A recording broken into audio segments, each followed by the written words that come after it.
Farmers have long made observations about the changing worlds around them, and as a result there have been some old wives' tales, some sayings have emerged to help farmers make sense of what they're seeing around them and to predict the future. So let me give you an example.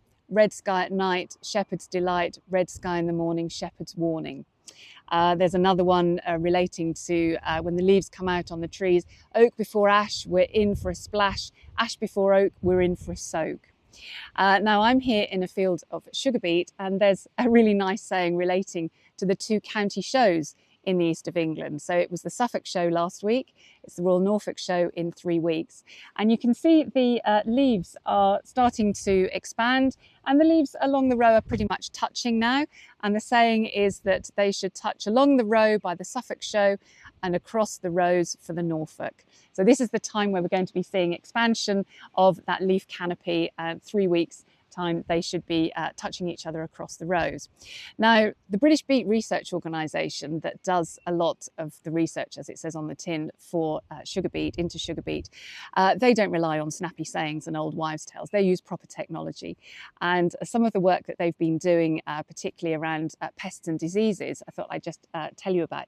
So beet moth, for example, they've been using some technology to be able to monitor some traps, moth traps, and layering on that with AI to be able to give farmers some confidence about the potential risk of beet moth in their crop. They're also looking at leaf spot disease, Cerospera, and they're using some smart traps.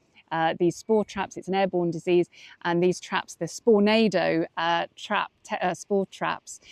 Also working with WeatherQuest, which is a weather forecasting company, to be able to sort of integrate the particular weather conditions and the presence or absence of the spores, again to be able to give farmers some risk profile about whether they're likely to get this disease coming anytime soon, and to keep checking their crop for it.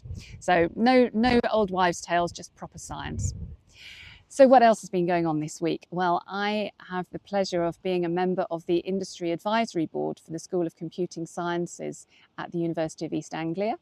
And I feel very privileged sitting alongside people from organisations such as Apple and IBM Research. Very, very exciting. And to one of the things that sort of we're tasked with doing is to really help have some input around industry employability and needs of, for students and graduates coming out of the school. As you can imagine, the role of AI, what that means. And I'm really happy to be part of that, because as we all know, we are going to really need these bright people coming out with computing science expertise for the kind of agri-tech of the future. Now, date for your diary, we're going to head from the east over to the other side of the country to Overbury Farms. So on the 29th of June, we're co-branding an event, an open day with Overbury Farms that Jake Freestone spoke at REAP last year. And they have developed a private, or put in place a private 5G network. I think it's called VMO2. So if you don't have connectivity where you are, all is not necessarily lost. And go and see what Overbury are doing, because they have a farm with a whole raft of interconnected Internet of Things devices without a 5G network. So this is your chance to see how they've done it.